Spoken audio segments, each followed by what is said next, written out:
Sa remote po natin, meron po siyang apat na function. Ito po yung kidlat sign. Dalawang beses po natin siyang ipipress para po mag-operate yung ating e-bike. So, dalawang beses po siya na magkasunod. So, once po na narinig yun na po yung e-bike na tumunog and then yung panel board natin po na nag-operate, it means po pwede nyo na po siyang gamitin ng walang susi. Ngayon no, pag ipapark na po natin yung ating e-bike, i-press nyo lang po itong nakaangat po na kandado. Ito po is yung unlock sign. Sa unlock sign niya po, isang beses nyo lang po siyang i-press.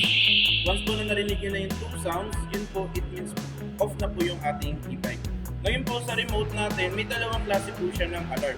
May alarm po siya na may tunog and then yung walang tunog. Yung walang tunog po, hahayaan nyo lang po siyang na nakapatay ng within 15 to 20 seconds po.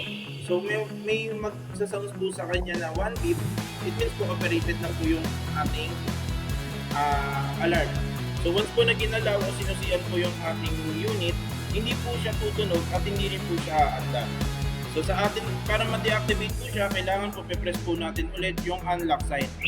Once po na sinusiyan yung ating unit, pwede nyo na po siyang gamitin ng walang worries po. Ngayon po, pagka gusto nyo naman po na may tunog, obligado po pipindot po tayo ng lock sign.